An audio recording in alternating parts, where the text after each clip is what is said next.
What you saying, ladies and gents? It is your boy Bucket Sam. We are back again today for another video. Today's video I'm going to be going through every single round of 16 fixture and I'll give you my prediction, a little bit of analysis for you. So let's get right into it. Roll that intro.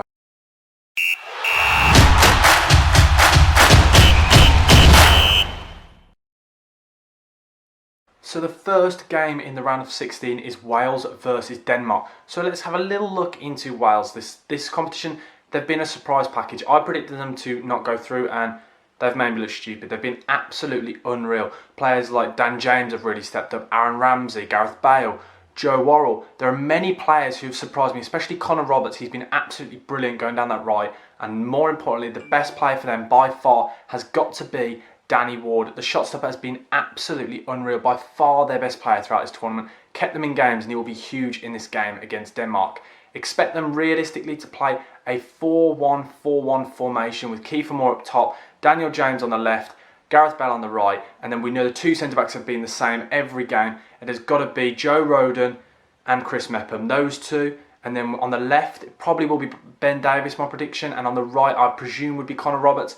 And those two fullbacks will really bomb on and give them that extra width and really support Gareth Bale and Dan James. But I do think that side is a very strong side. The only weak link I think that Denmark can really infiltrate is finding that gap in between the midfield and the defence, because Aaron Ramsey and Joe Worrell do like to go forward and it leaves the Welsh Pirlo. Joe Allen isolating a lot of times and they can really sometimes really look vulnerable when they all go forward and leave Joe Allen on his own, because he's not the best player. He's not as energetic as he used to be, and he was found out in quite a few times in this tournament. That's why Ethan Ampadu played in that position against Italy and got red carded, so he can't play in this fixture. So if Joe Allen plays, I think players like Damsgaard and Martin Braithwaite could really find those gaps there in that position and really go for it. But overall, I think Wales are looking pretty strong.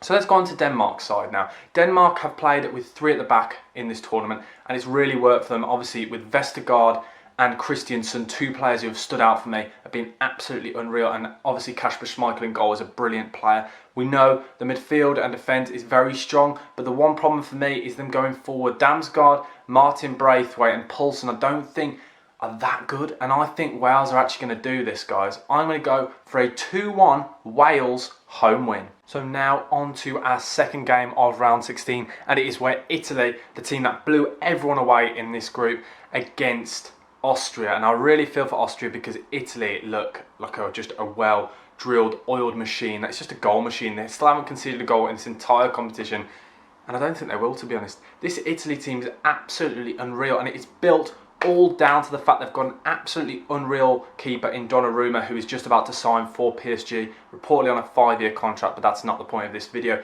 It is now where we talk about the front three, and I say a front three, it can interchange, or players can come in and out of the team. We're going to talk about Bernardeschi, Insigne, Immobile, Chiesa.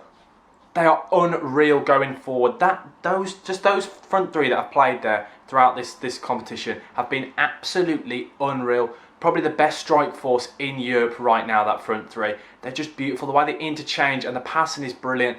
And they're scoring goals, and they're scoring goals for fun. And not only that, the three behind them, the three in midfield, players like Locatelli, Verratti, Jorginho, they're a brilliant, unreal, well-drilled, oiled machine. And I cannot go on about it enough. This team could potentially win the Euros. That they are absolutely, undeniably unreal. And I've said unreal 3 times. I'm going to say it for a 4th now. They are unreal. Austria have got a good side with players like Alaba and Sabitzer, but I don't think it is enough to come up against this Italy team. And yes, Austria have been very good, but we saw against the Netherlands how much they struggled in that 2-0 loss, and they looked very, very weak when they played against a side who can attack, and Italy can attack. So I'm going to go for another Italy clean sheet in this game, but I'm going to say Italy 3, Austria 0. Now on to the third fixture, the Sunday game at 5 o'clock, where Netherlands, who topped their group, play against Czech Republic, who came at 3rd. Now, the Netherlands. I am really pleased with the Netherlands. They play the football we all expected under Frank de Boer, but one player for me who has stood out has been Gini Wijnaldum. I don't know if it's because of that money that's already coming in from PSG. he just seems a different player, absolute different gravy. The way he plays for Netherlands is completely different to the style we've seen him play for Liverpool, but that's because he plays a different system in a different position, in more an advanced role, and that's why he scored 3 goals in 3 games and got 1 assist. One player all of you should whack in your fancy team. Not only that, Memphis Depay has been absolutely class. I still think he misses a lot of chances and he needs to really become more clinical, because Netherlands, if they keep putting him in, he's got to score the goals. And the fact that Netherlands they've scored 8 goals, which is a lot. Bear in mind, that's more than Italy, and they've only conceded 2. They could have scored many more if Memphis took his chances. So the Netherlands side is one team that will be unreal in this competition. They have been already, and I think they will go far because they're on the nice side of the group. And now on to the Czech Republic. Czech Republic have had a mediocre competition. They're one side that I didn't expect to get through out of the group. I predicted them to come last, to be honest. But Soufal, Souček, and the main man, Patrick Schick, has been unreal. Him up top on his own he's been class. The way, considering he's so tall, I think he's about 6'3", his ball control is just, it baffles me, honestly, watching him play. He's been absolutely class. Scored many goals. I think he's the second top goal scorer in the competition. You can see why, and he's the main man for them. And Souček needs to keep getting in, because we've seen for West Ham, he gets in and rise late. He hasn't really done that in this competition, but hopefully he might try that against the Netherlands. But I don't think it will be enough, and I think the Netherlands will come out on top in this game because they've got too much class in that team, and I mean it, too much class. Frank de Boer's men here are going to win. They're only just going to about scrape it. I'm going to go for a Netherlands 2-1 home win. Now on to the most anticipated game, obviously other than England. It is where Belgium host Portugal. Belgium have had an absolutely class, and they just outclassed everyone in their group, scoring 7 goals and only conceding 1, playing up against Portugal, who somehow just about scraped out of Group F, the death group, where they scored 7 goals and conceded 6. And literally what Portugal have done is exactly what I predicted. And a lot of people laughed at me and said, Sam, you don't know what you're talking about. I don't want to say I told you so, but I told you Ronaldo will score. He scored 6 goals and got 1 assist. So all of the goals have come directly from Ronaldo. That just shows you their over-reliance on him. If he gets injured, they are screwed. And not only that, I did say they will concede many goals because that back 4 is not strong. Semedo, the guy couldn't even mark a primary school test. Honestly, this guy cannot mark and cannot defend. He's all right going forward, but there's a reason why Barcelona let him go and he's playing out the Wolves, because he's not good enough. The right back cannot defend. And then Guerrero on the left, very good going forward, but again, cannot defend. And then it just leaves Ruben Diaz, who's a very good defender, and Pepe. Pepe, we've all loved him in the past, but Pepe is now 38 years old. He's past it. He's not fast enough. We've seen he keeps just switching off in games, and he did that against France, and that is why Benzema scored. So overall, I think Portugal, exactly where I told them. I told everyone they'd finished 3rd in the group. They've just about scraped through, and I think they're going to get knocked out in this game. But they're coming up against a Belgium team, and wow, Belgium looked unreal. Only conceding 1 goal, okay? They only conceded 1 goal, and that was just a consolation goal very late on. So if we look through their team, Boyata has been absolutely unreal with Alderweireld at the back, Vertonghen or Vermaelen. That back 3, we know exactly how they're going to play with the back 3 and Thibaut Courtois. That defence is very solid, and that's been the problem for them in the past, but they are now defensively solid, and I think they're defensively sound. And then the forwards, Kevin De Bruyne and Lukaku, oh my word, and Torgan Hazard, and it's beautiful to watch. And Eden Hazard and Carrasco, it's brilliant to watch. This could be their moment. This could be the time. They've had all the players and they've had this golden era for so long, and they've never seemed to really get there. But I think under Roberto Martinez, this could be their moment. They've got a very good squad, and for the first time, they seem like they're gelling. It's not a team of individuals. They actually look like a team, a proper 11. And the big thing for me is Yuri Tielemans. He's the one who keeps ticking it over. Honestly, he's one player you need to watch out for, and I think Belgium are going to just about win this. I'm going to go for a 2-0 Belgium home win. Now on to the 8 o'clock kickoff on the Monday night, where France host Switzerland. Switzerland, who came out 3rd in their group, in the group with Italy and Wales, and France topped Group F, the group of death. But France only won 1 game and drew 2. But the thing is with that France squad, it's just unreal. I've said unreal again and again and again in this video, but this team, this France squad, really they have to win this competition. They were favourites before going into this competition, and looking at the squad, you can understand why. Mbappe, Pogba, Benzema, Giroud, Kante, Tolisso, they've got so many good players, and Varane and Kimpembe, Lloris, who's a bit of a fraud, but I won't talk about him in this video. We did see Lloris make a mistake, and I've said it before and I'll say it again. I do think the only problem with that France squad is that goalkeeping position. I think Areola should have gone instead of him, but that's a bit of a left field opinion. I think Lloris is a mistake. He's always got a mistake in him, and that is the only worrying thing for France. But overall, I think their squad it's just unreal.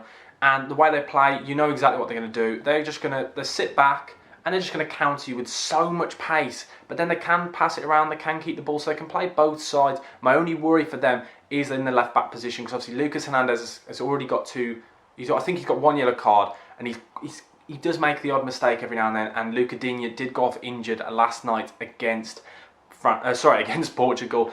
And Rabiot did play there. Hopefully Lucas Hernandez can step it up, because he's made a couple of errors every now and then. He seems to struggle against the faster winger, but we will have to wait and see how they cope there. Rabiot did put in a good shift there, but they're coming up against a Switzerland side, and Switzerland have surprised me. The players who I thought would do unreal, I thought Granit Xhaka would be their standout man. He's done all right, but the one player for me who stood out is Embolo. Brett Embolo's been, oh wow. The way he plays with Seferovic up top, the two of them will cause France problems, but I don't think they'll cause them that many problems. I think France will go through in this game, but they're the two to watch out for, because Kimpembe and Varane do have a mistake in them, as well as Lloris. So in this game, I think France will win this game. I think they'll win it comfortably. I'm going to go for a 3-1 France home win. And now on to the biggest game, the game that I'm already worried about, and it's not happening until Tuesday at 5 o'clock. And wow, England versus Germany. Where do I start? England have been, I'd say, pretty poor. They're in a very, very easy group, and they got through with 2 wins and 1 draw. Yes, they were unbeaten, but they only scored 2 goals in 3 games, and that's where I worry, because we're coming against a German side who scored 6, and I'm just a little bit nervous going into this game.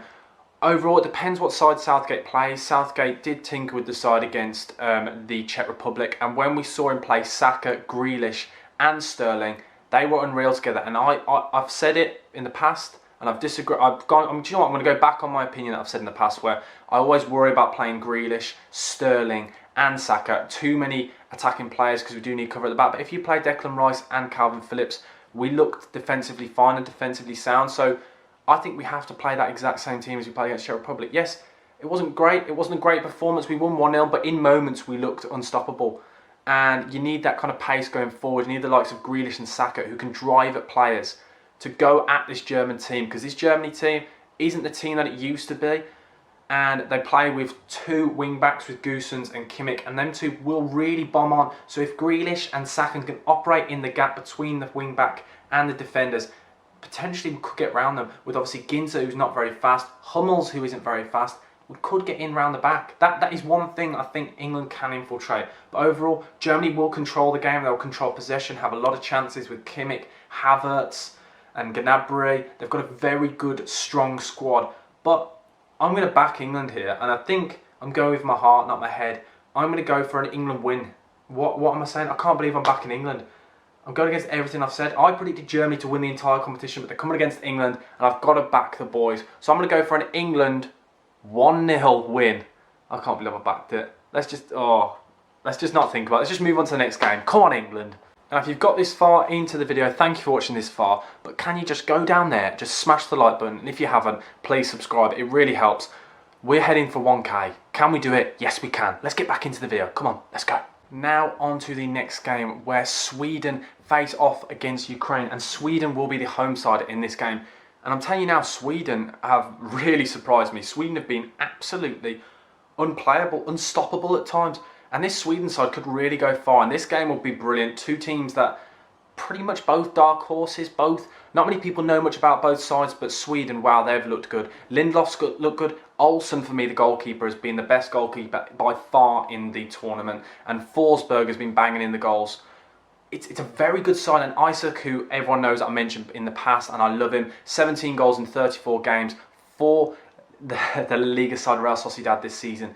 He's been class, and they're coming up against Ukraine. Shevchenko's men have been pretty good. Yaremchuk has been very good.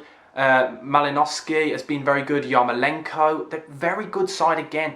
It should be a really tricky one to call, but I think Sweden will just about edge this game. But I think it's going to be close, and there will be goals. I'm going to go for a 2-1 home Sweden win. On to the next fixture where Croatia will be hosting Spain.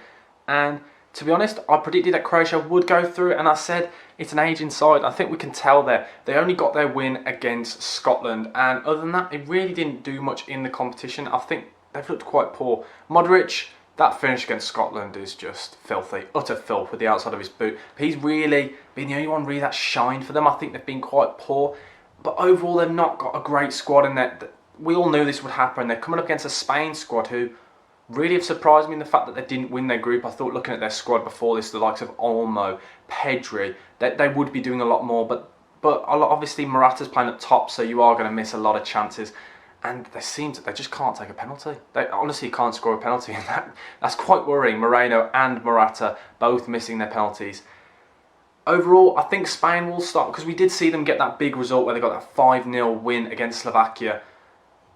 There still seems to be something wrong with that side. You'd expect them to be doing a lot better, but I do think it helps with Sergio Busquets coming back into the squad. And Jordi Alba's played absolutely unreal. He's been my player of the tournament for them. The way he bombs down that left-hand side is brilliant. But hopefully we can see more of what we saw against Slovakia, against Croatia. And I think Spain will just come about just out on top in this game. I'm going to go for a Spain 1-0 away win. And that is it for my Euro round of 16 predictions. Comment your predictions below, and if you disagree with anything I've said, and I will come back, I will go through the comments, and we can either laugh at you or laugh at me. But thank you for watching, guys. Please like, comment and subscribe for more Euro content. I'll be seeing you guys soon. But Sam, over and out. Thank you. Goodbye.